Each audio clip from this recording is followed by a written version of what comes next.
भगवान का एक स्वभाव है, बहुत करुणामय स्वभाव है। जब हम अपने भोग की सामग्री अपने सुख के लिए मांगते हैं तो ये पुकार थोड़ा विलंब से जाती है प्रभु के कान में। उसके लिए फिर आपको योग्यता दिखानी पड़ेगी। और अगर दूसरे सुख के लिए, दूसरों के हित के लिए, देश के लिए, विश्व के लिए, या किसी व्यक्ति के लिए, या पशु पक्षी के लिए भी, वो तत्काल बात होती है प्रभु से। इसमें इसमें बिल्कुल संशय नहीं। जब हम अपनी वासनाओं की पूर्ति की मांग रखते हैं तो थोड़ा विलंब से बात होती है, क्योंकि इसमें अज्ञान से उसी जीव का पतन है जो अपने भोगों के लिए मांग। लेकिन जो देश के लिए और दूसरों के, उसको अलग से भक्ति करने की जरूरत नहीं है। जैसे एक ऋषि मुनि को परम पद मिलता है, ऐसे इस देश भक्त को भी, जो अपने देश को भगवान का स्वरूप मानकर और देश की प्रजा को भगवान की सेवा मानकर करता, उसको अलग से कोई साधना करने की जरूरत नहीं। उसकी वही गति होगी जो एक महात्मा की गति होती है। क्योंकि जैसे अर्जुन जी कह रहे मैं संन्यास लूंगा, और भगवान कह रहे तुम्हें युद्ध करना है। कह रहे ना, आताताई आतंकी दुष्टों को तुम विनाश करो जो अधर्म में चल रहे हैं। संन्यास लेने की जरूरत नहीं, इन अधर्मियों का विनाश करो, और जो हमारे धर्म से चलने वाले असहाय जन हैं उनकी सहायता में करो। अगर उनकी सहायता में प्राण भी चले जाते हैं तुम्हें भगवत प्राप्ति होगी। परहित सरिस धर्म नहीं भाई, पर पीड़ा सम नहीं अगुभाई। जो दूसरों के हित के लिए कोई भी पीड़ा उसे परास्त नहीं कर सकते। ये निज अनुभव, ये कहूं खगेशा।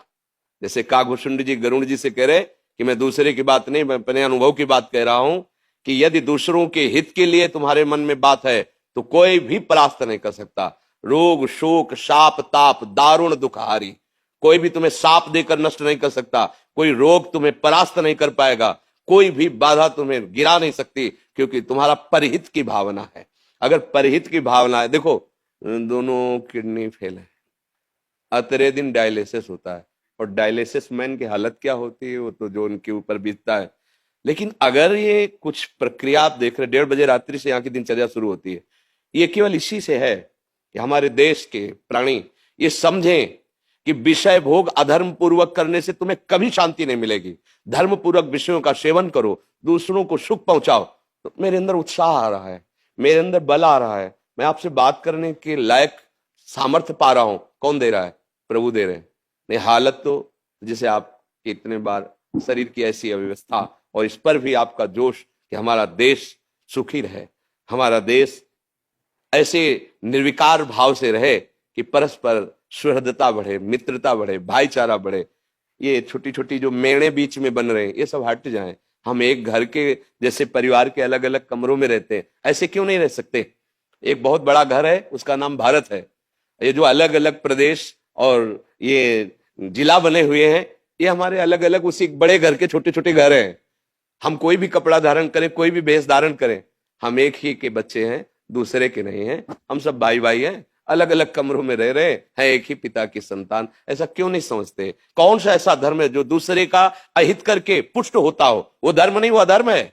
इसलिए जैसे अपने शरीर का एक अंग कोई खराब होकर पूरे शरीर को नष्ट करना चाहे तो उसे हम कटवा देते हैं। अपने शरीर का अंग अभी पता चल जाए यहाँ कैंसर है, आपको कटवाने से कैंसर से आप बच जाएंगे, नहीं तो पूरा फैल जाएगा, तो राजी होकर पैसा देकर कटवा देंगे, आप इसे काट दीजिए।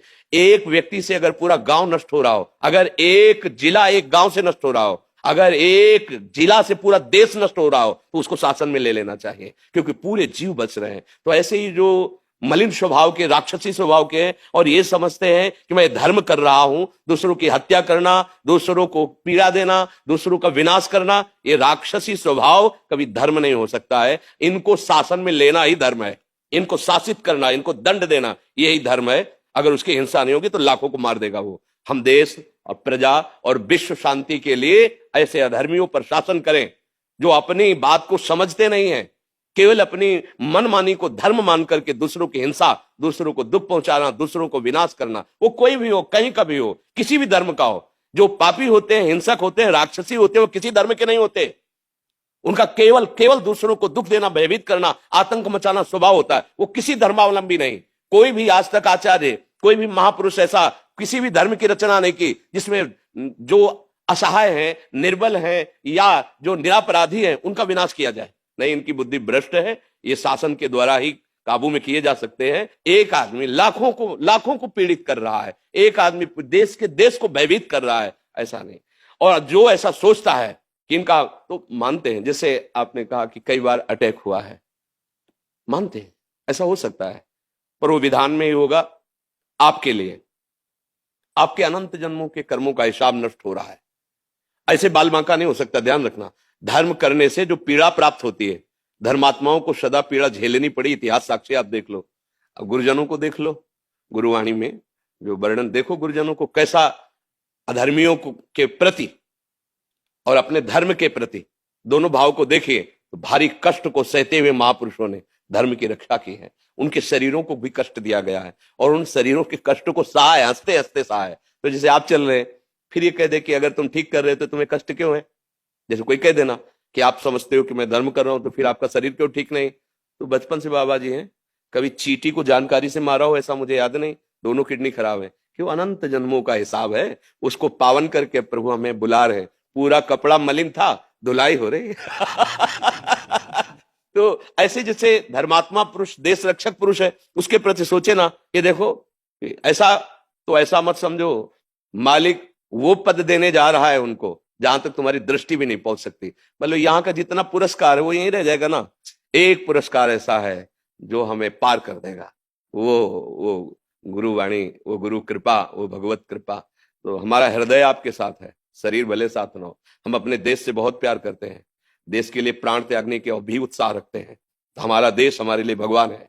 जब हम ये किसी भी आर्मी के जवान को देखते हैं तो अंदर से हम उसे सल्यूट करते हैं, अंदर से उसे सर झुकाते हैं। प्यारे, हम बाबा जी बन करके धर्म के मार्ग में चल रहे हैं, तुम एक वीर बहादुर होकर कष्ट सहते हुए हमारे देश के लिए, हमारे लिए उसके छोटे छोटे बच्चे हैं, उसकी पत्नी है।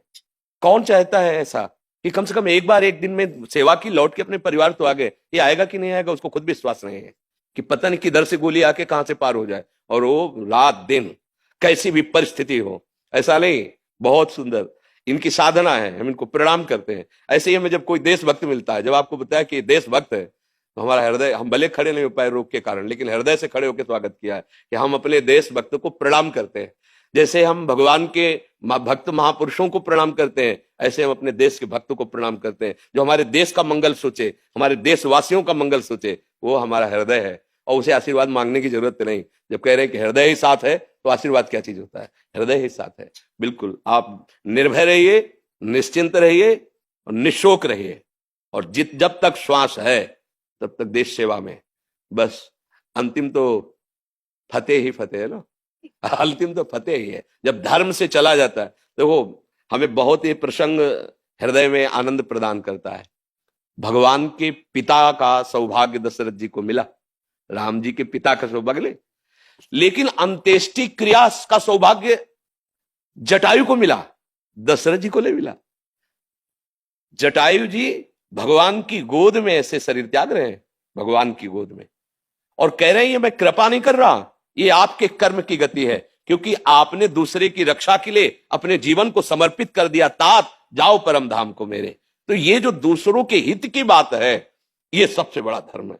भगवान उसको बहुत प्यार करते हैं। अगर हम तपस्या भी अपने लिए कर रहे हैं ना, तो कोई खास बात नहीं है, ध्यान रखना। भजन भी अपने सुख के लिए कर रहे, कोई खास बात नहीं है।